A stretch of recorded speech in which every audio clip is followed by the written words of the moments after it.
My name is Paritosh Anand.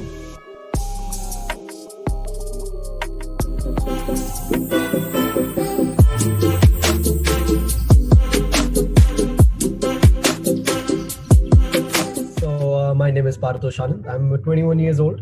I am currently an entrepreneur, a content creator, and the host of a podcast which goes by the name of Two Peas in a Pod, which is currently the #1 comedy podcast in all of India. Talking about entrepreneurship, I currently run 2 online businesses by the name of We Smile Media and Dream of the Defense. And about my own personal brand, I have a YouTube channel by the name of I am Paritosh Anand itself, and a social media crossing of more than 120,000 people. Yep, that's about it. Okay. So, Paritosh, you are a YouTube vlogger. So, what's it like to be a vlogger? I mean, more than a vlogger, I treat myself to be a storyteller, because सबका ये होता है कि everyone in this world, everyone in this earth, everyone in this world for that sake, we're all here with a story to tell. This is something that I've always believed, coming into this line of the social media as well. I've always believed that everyone is here with a story to tell. And that was something that I initially got into this entire line with as well. The basic aim, the fundamental aim with which I got into YouTube was to tell my story to the world, to tell the story, to tell the perspective of a 17-year-old kid who's trying to figure out life. And well, down the line, it became the same. The challenges that I faced were on YouTube. How I overcame all of those challenges were on YouTube. How I figured out my own life, how I started my own businesses, and so on and so forth. Then traveling to international destinations, speaking on stages, fulfilling my dream of speaking on a TEDx stage, each and every bit of it. So that has been the entire, that has been quite fulfilling. Okay. So, what's vlogging to you? Is it just the camera in front of you and telling a story, or is it something more? It's a good question. Vlogging for me is almost like talking to people. Growing up an introvert, I wasn't quite comfortable talking to people.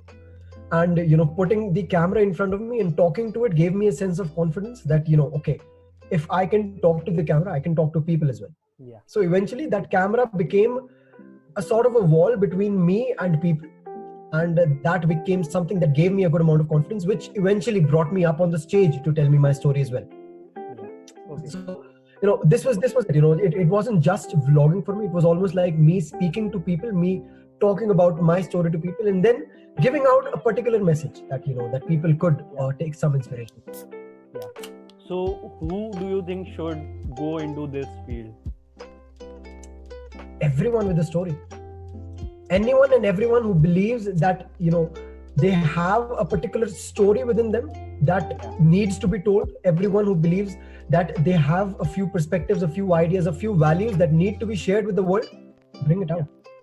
Okay. So, what do you think, if I want to start a YouTube channel today or start vlogging, what do I need? How do I really start and get it into action? Do you have a mobile phone? Yeah. Do you have an internet connection? Yeah. That's all you need. Okay. So that was what I started off with. That was quite honestly what I started off with. I started off while recording with my phone here. Yeah. Edit bhi isi mein shuru kara tha. I used to edit on iMovies, a very simple and a very basic editor. Yeah. And I used to upload it from my phone itself. Okay. So no fancy editing, nothing as such, nothing like me going to professional editors or having professional equipment, nothing. So what are the challenges that you faced and you think as a newcomer faces while going into this? The #1 most difficult challenge is getting your voice heard to the right people. Yeah. Because a lot of people will listen to your story, but who will actually relate to your story, who will actually dig your story, and who exactly will come down to share your story with other people? Yeah. That is, I believe, that is the fundamental, that is among the most difficult challenges, and that is why I believe I've had quite a very, I've had a very gradual increase in my audience. It's not like I've gone viral overnight. But I am proud of the audience that I've cultivated, because I know for a fact that the 100,000 people that I have on my page right now, they're the ones who really want to listen to me speak. They're really the ones who want to listen to me speak my story. And that is something that I'm really very proud of as well. So the fundamental, most basic challenge almost every content creator faces these days is finding the right people who hear the right words. Because आजकल content इतना है, आजकल लोग बोलने वाले इतने हैं, that it becomes difficult to filter out that who do I listen to and who do I not. Yeah. And the same goes for content creators as well. That who do I attack with my content on? Like, will a particular person hear my content? Will a particular person dig my content, relate to my content?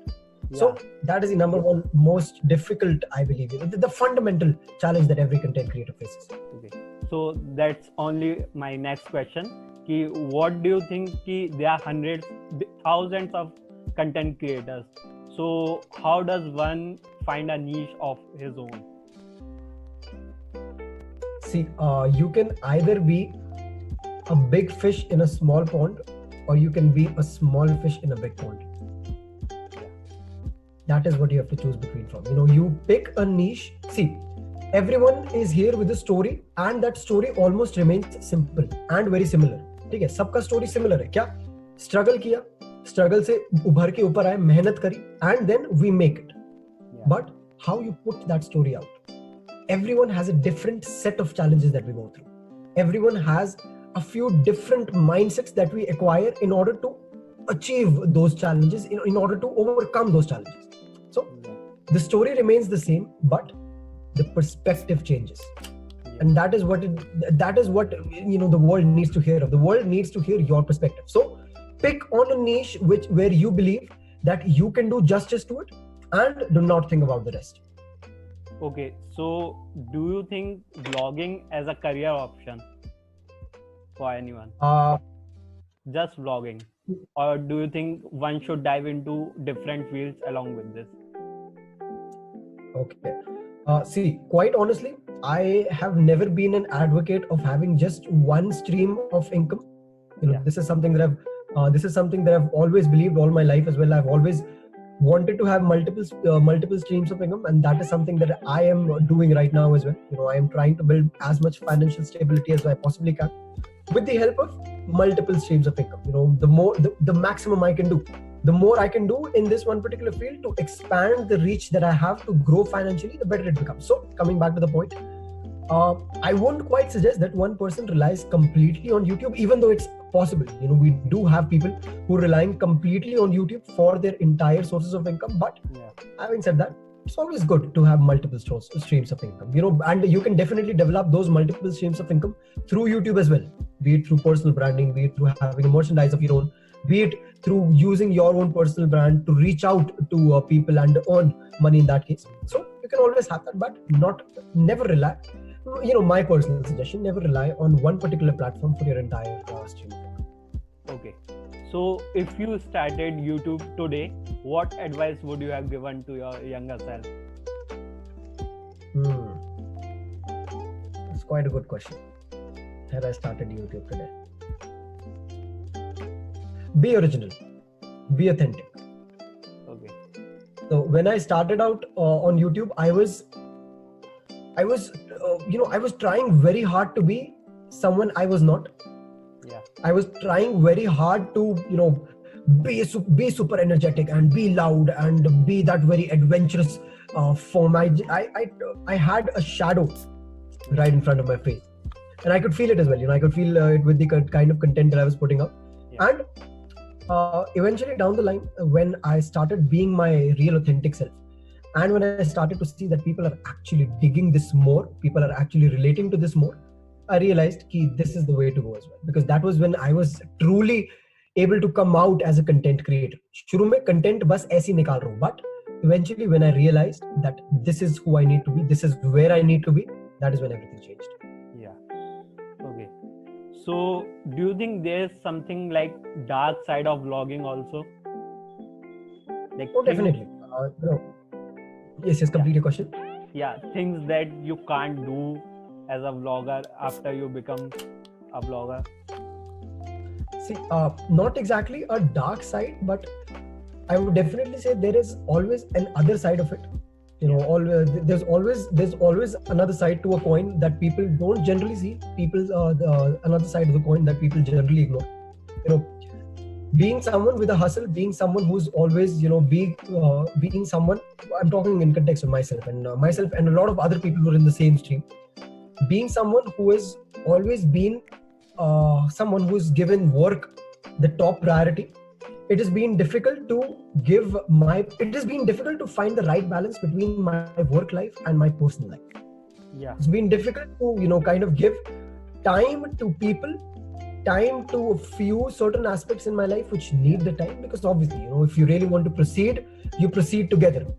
Yeah. You proceed with a balance in your life and you proceed together. So it becomes difficult, and it's not just with vlogging. It's something that is, something that is bound to happen with every field which requires a hustle. Yeah. Every field which requires you to be actively present. So ये होता है यार, एक personal life का एक काफी बड़ा element हो जाता है जो मिस आउट हो जाता है. Okay. So how do you convince your parents and people around you that you are gonna do this thing? How do you make them believe? Initially बहुत tough होता है भाई. Like initially it's really really very tough, but eventually when you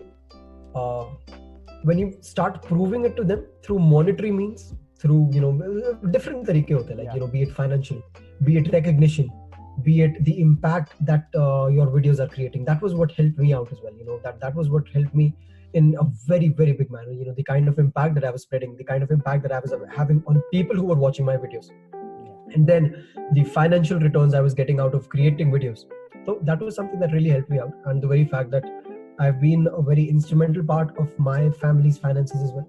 So it was something that my parents started understanding, that if the kid is earning out of what he's doing, if the kid is earning out of his own passion, then nothing like it. Okay. So when you go out with a camera in your hand and people start watching you, so what does it feel like? I used to hesitate a lot to do this in the initial days. I used to hesitate. I really used to hesitate a lot in taking the camera to the public, but eventually I chased my own purpose. How exactly did I start all of it? I started every bit of it by talking to the camera in a single room. Yeah. So whenever I hesitate, whenever I'm in public, I just go blank, and I'm like, I assume there's no one around. I'm like, you're still the same old kid who's currently talking to a camera in your own four walls. So it's okay. Just talk to the camera like you generally do, like you generally used to in your room, and it all comes out. Okay. So what do you think, like, how this vlogging and YouTube industry is evolving and has evolved over the years? Oh, it really has evolved. It really has, and it's almost like everything that evolves. Vlogging, the kind of content that is on the social media right now really differs from what the content was 3 years ago or 4 years ago, 5 years ago. The content is really different. The kind of people who are watching the content are really different, and the way people are consuming content is different as well. The very fact that people are so religiously involved with the kind of content that they're consuming, that this content ends up shaping their own opinions, that really adds a very big responsibility on the heads of the people. Because initially what used to happen, people were putting out content just for the sake of their entertainment. Yeah. But now they have a social responsibility, that if they're putting out content, their content will be used to shape opinions, be it political, be it financial, be it psychological. Opinions are shaped through your content. Yeah. So whatever you put out becomes a very big social responsibility on you. And this is something that has evolved along the way. This was something that wasn't applicable 3 or 4 years ago. Yeah. उस समय लोग आराम से कुछ भी कुछ बोलते थे, सोशल मीडिया में सब कुछ जोक होता था, पर आज वो जोक्स नहीं चलते. Yeah. People cannot make jokes on something that is, on a sensitive topic. People cannot make sexist jokes. People cannot make racist jokes, which is right as well.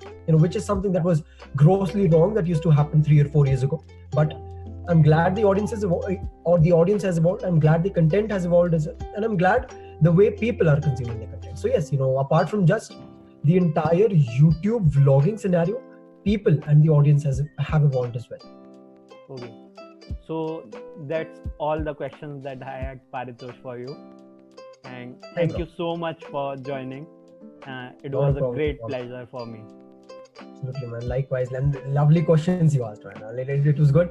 The very fact that I got down to a level that I had to think for the answers, It really was a very good conversation. Okay. Thank you. Thank you very much, Paritosh. Bye. God bless. Bye.